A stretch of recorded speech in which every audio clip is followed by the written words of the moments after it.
DETV News is sponsored by Newcastle County Government. A former police officer pleads guilty to beating an innocent injured victim. Plus, Governor Carney seeks disaster aid for Hurricane Ida flooding. And HBCU week is coming up. We'll fill you in on the details. Those stories, along with local sports and weather, coming up.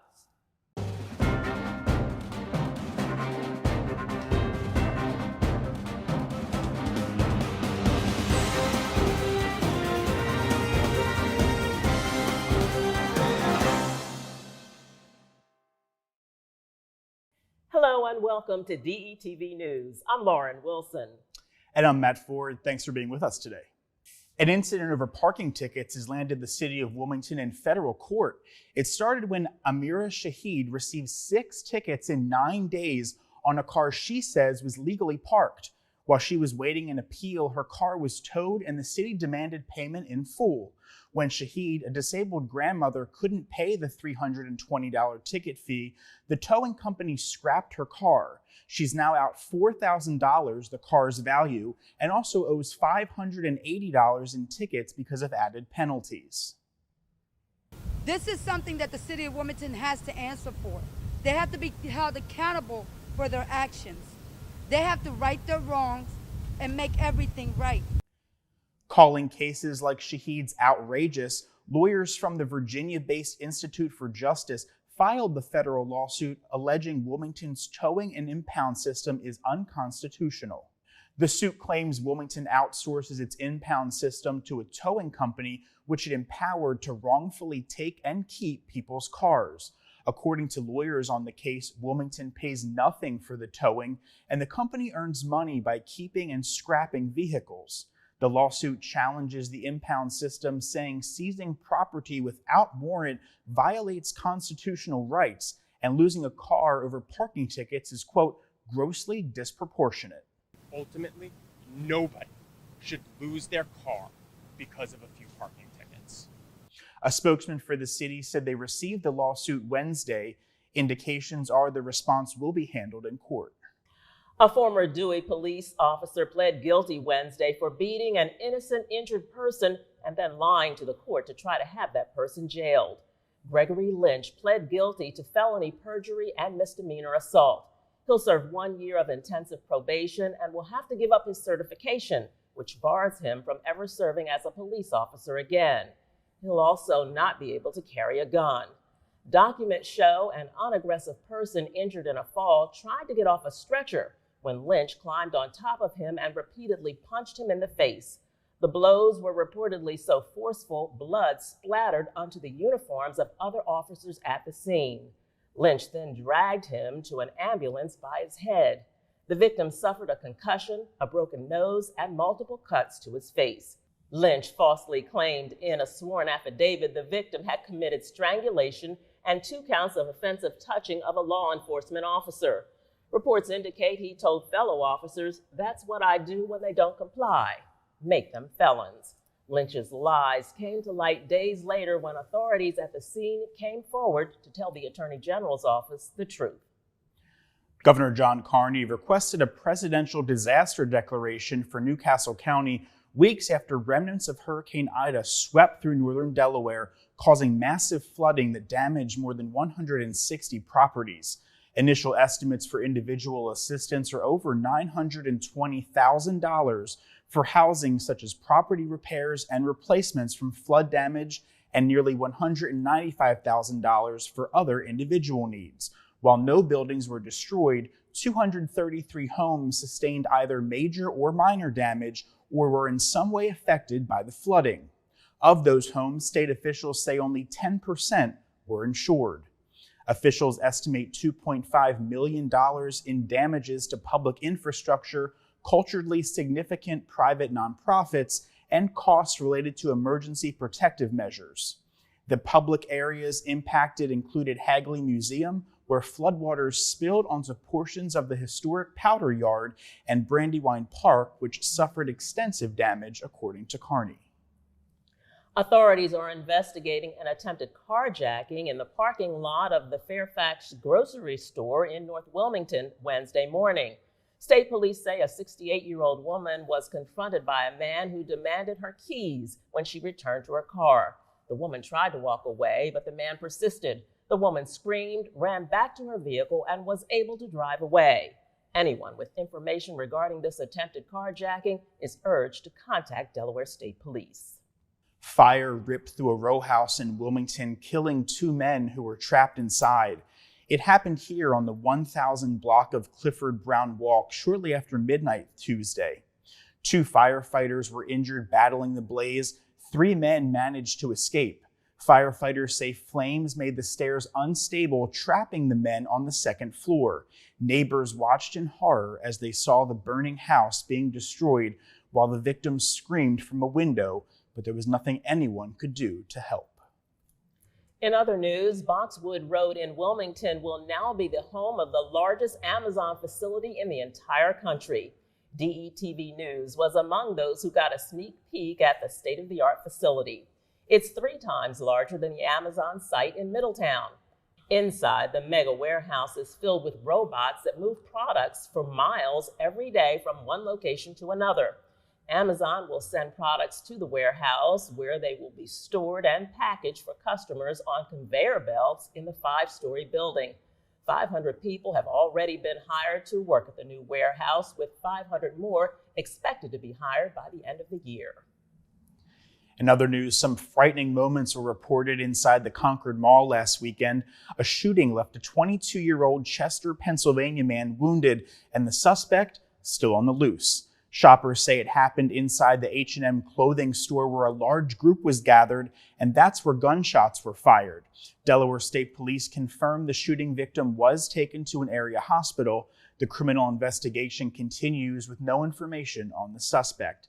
Anyone who does have information is urged to contact Delaware State Police.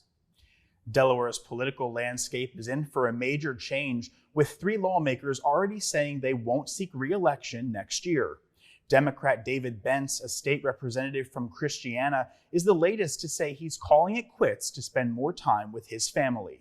Representative Gerald Brady, another Democrat, announced he won't seek re-election after fellow politicians and residents called for his resignation after he used an anti-Asian slur and made light of human trafficking in an email that was accidentally sent to the wrong person.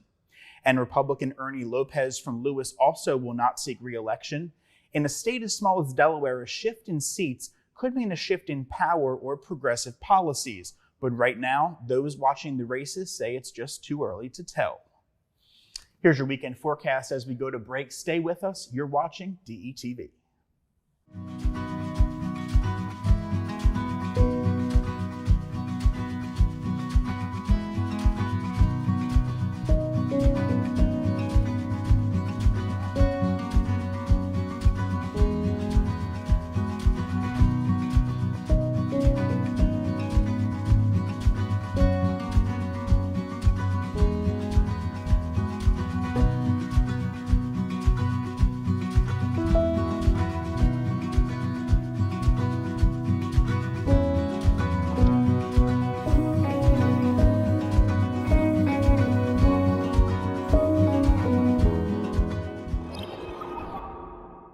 Accident, medical negligence, work injury.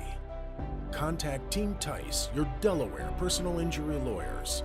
Leroy Tice in Wilmington, Delaware, serving and supporting the people of Delaware. Call 302-489-2400. That's 302-489-2400. Online at teamtice.com.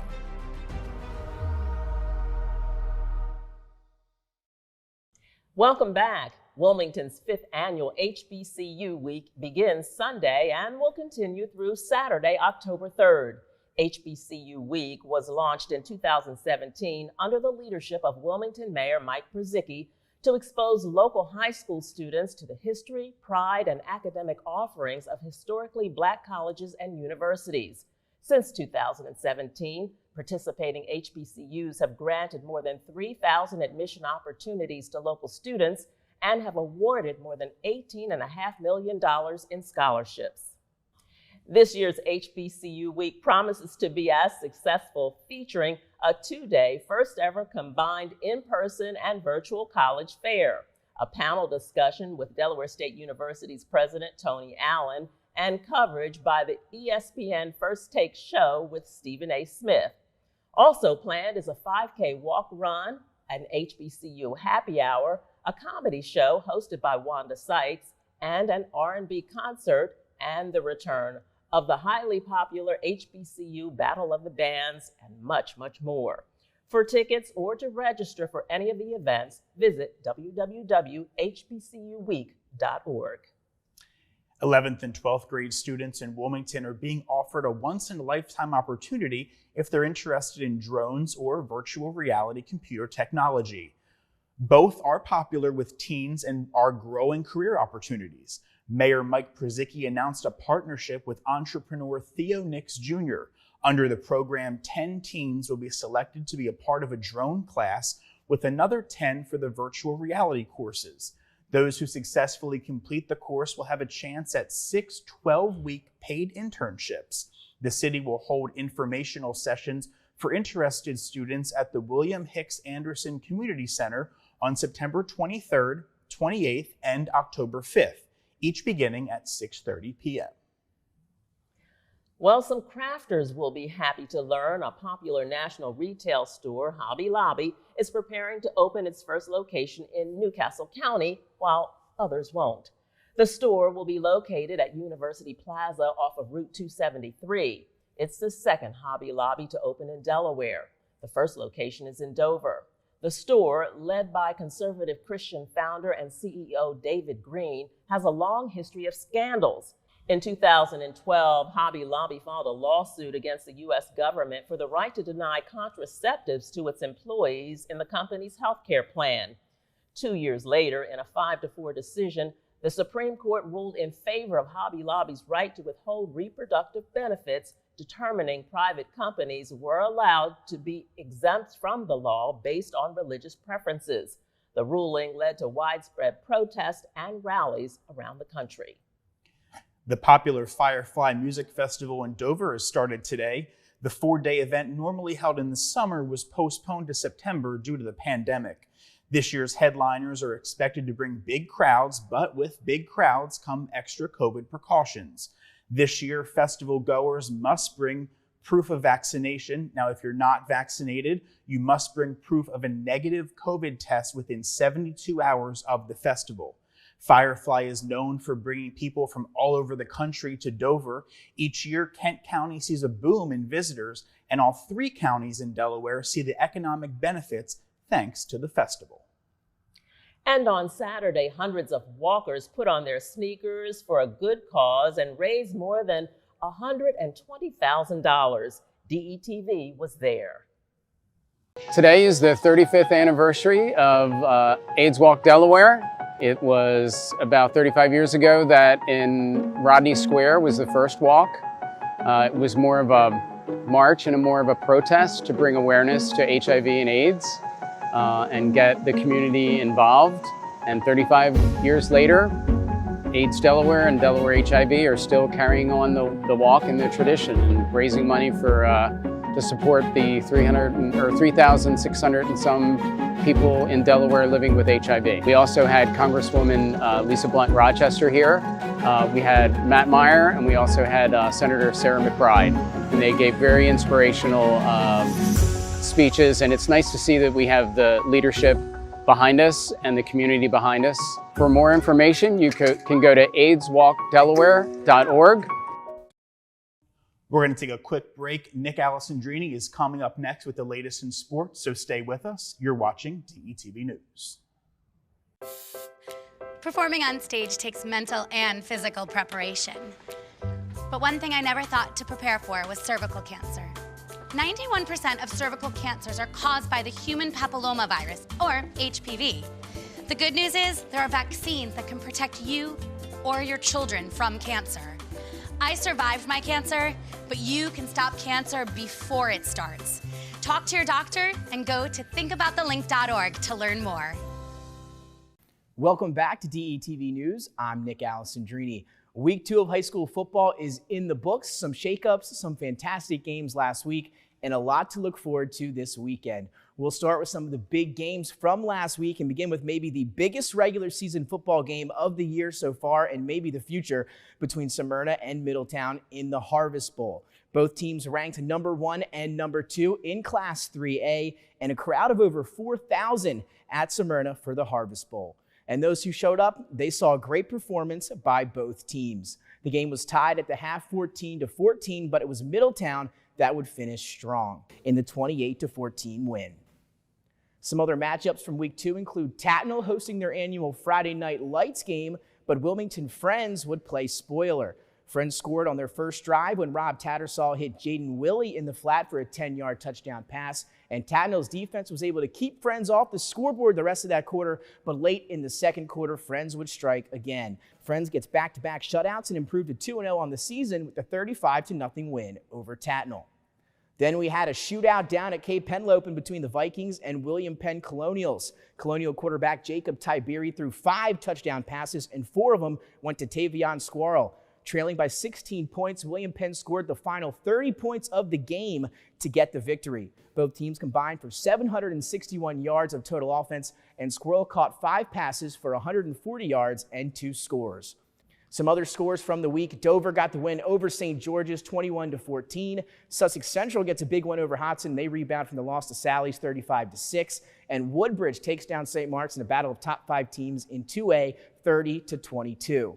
And once again, due to the lack of football officials, once again this week, we have 3 high school games scheduled for tonight. Dover will try to stay hot when they visit Cape Henlopen tonight at 5 p.m. Mount Pleasant Green Knights visit AI DuPont tonight at 6. And Cesar Rodney will visit Smyrna tonight at 7.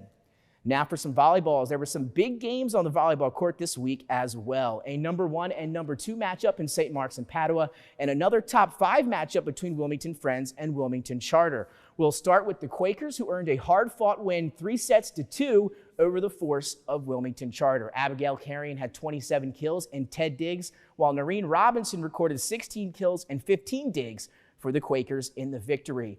The Spartans, they remain the top-ranked volleyball team in the state. They get a 3-0 sweep of number 2 Padua back on Tuesday. An electric atmosphere at Padua, but it would not slow down the Spartans. Julia Yurkovich finishes with 12 kills and 7 digs. Maya Lewis added 15 kills, 11 digs, and 12 assists in the Spartan victory.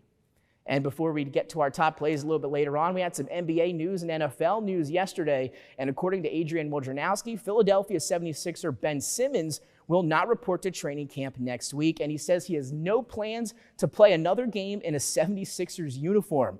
The disgruntled former number 1 overall pick wants a trade out of Philadelphia and plans to sit out and rack up those fines until he is moved. Simmons is coming off an Eastern semifinal series loss to the Hawks, where he averaged 10 points and 9 assists per game.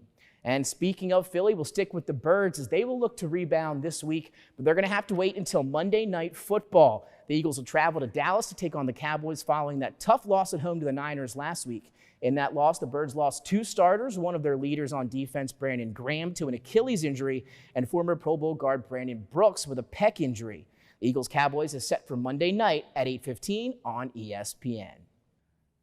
And now time for top plays of the week. We've got 3 great ones for you this week. It's going to start with Rob Tattersall from Wilmington Friends. You heard about his night earlier. Well, here's that blocked punt for a touchdown. 21-0 in the ball game here as Tattersall blocks it, scoops it up, and takes it himself. Rob Tattersall for the Quakers, 1 of 3 touchdowns on the night for the quarterback. On to number 2, Marquis James and Mark Ewing. These are both opening kickoff for touchdowns.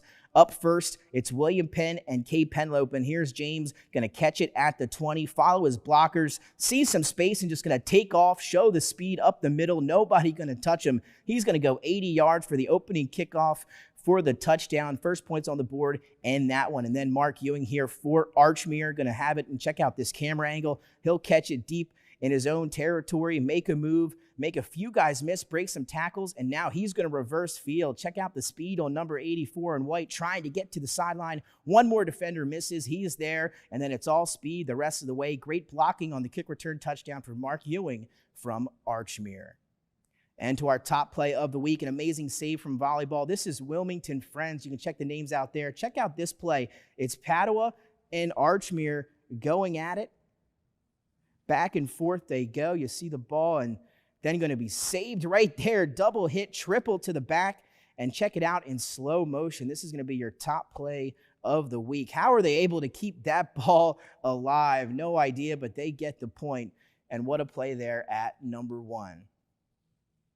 And that'll do it for sports this week, as well as top plays. We're going to take a short break. When we come back, more DETV news right after this. As soon as I got here, I just felt the warm embrace of the community, man. Like, what y'all got going on is wonderful. And no wonder y'all called the work group, because y'all putting that work in. For real, seriously, y'all getting the work done. We are committed to creating the best Riverside we can with the community, for the community.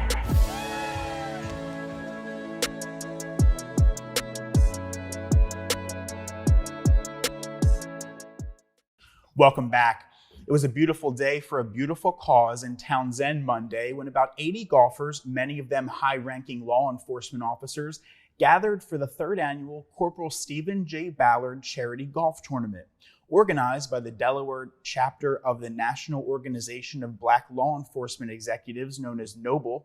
All proceeds benefit the Delaware State University Scholarship Fund in Ballard's name. Something Ballard's widow Louise said he would be pleased to hear. For me, it's about community, it's about giving back, all of the things that my husband liked to do for the students. Corporal Ballard was killed in the line of duty back in April of 2017 when he approached a suspicious car in a Wawa parking lot and that driver opened fire. Friends and former colleagues remembered Ballard fondly. It's a very special event. Corporal Ballard was a good friend of mine. He's a beautiful person, beautiful smile, lights up a room, and it's just a great event to be out here, in his honor. The 6th annual Chess on the Square tournament was held in Wilmington last weekend, and a good time was had by all. Take a look. We have our 6th annual Chess on the Square tournament. It has been relocated at the barbershop next to BVD Barber Salon. This is our 6th time doing it, and we just realized it's needed. It's fun, and remember always, chess is life. So we want to stress that everybody should learn this game, everybody should play it. This is our 3rd, 4th time here, I think. We're excited that it's happening again. It's great to have the kids out here playing chess over the board instead of sitting at the computer, so very excited. And we're here today because of BVD brings on this tournament for everybody to play. Chess gives you that opportunity to think about your moves on the game, number 1, but moves in life. If you follow those strategies on that 64 squares, 32 pieces, use those moves, you can use those moves in life and become a better person, a better, successful person. And definitely, mathematics plays a part of it. Me being a math teacher, definitely want to stress that to all my students that I teach. Learn chess, it'll help you with mathematics also. In other news, the annual Blue Mass to honor those who serve the community in public safety, including police, fire, EMS, and military, will be held Friday, October 1st at 11 a.m. at St. Elizabeth Church on Cedar and Clayton Streets in Wilmington. First responders and military are encouraged to attend. The Mass will also be live streamed on the Diocese of Wilmington's YouTube channel. The service is a Catholic Mass, but those of other faiths are welcome to attend, either in person or via the live stream, to pray for those who risk their lives for the sake of public safety. And reggae music lovers will be glad to hear the annual People's Festival tribute to Bob Marley returns to Tubman Park on Saturday, October 2nd, offering a free, family-friendly day filled with good music, international foods, arts and crafts from all over the world, wine tasting, and much, much more. Bob Marley, a reggae superstar, made Wilmington his first American home in 1966. He lived, worked, played, and wrote some of his great hits before moving to Miami. In 1993, friends of the late singer followed his mother's desire to host a tribute to her son in Wilmington. The first Marley tribute was held in 1994 in Frawley Stadium. Organizer Jenny Pitts said many still don't know of Marley's connection to Wilmington. The connection is real. It's rooted here. He wrote songs about his time in Wilmington that people all over the world sing. The night shift, working on the forklift, on the night shift. That's Wilmington. And finally, Ellesmere resident Ray Fermani marked his 100th birthday this week with a senator and a retired general who helped him celebrate. Fermani was a World War II co-pilot. He earned a Distinguished Flying Cross Award for extraordinary heroism and an induction into the Delaware Aviation Hall of Fame. U.S. Senator Tom Carper came in person to give Fermani a letter he wrote along with Delaware's federal delegation. Fermani, in turn, presented the senator with a book about himself called Against All Odds, the Ray Fermani Story. Retired General Frank Vavala, also from Ellesmere, was there to wish Fermani well, along with several lawmakers. Happy birthday, Lieutenant Fermani, from all of us here at DETV. Now that's the way to cut a cake. I love that. That's great, right? That is great. Happy birthday. That's our report for this week. Thanks for watching DETV News. Stay well, and we'll see you next time.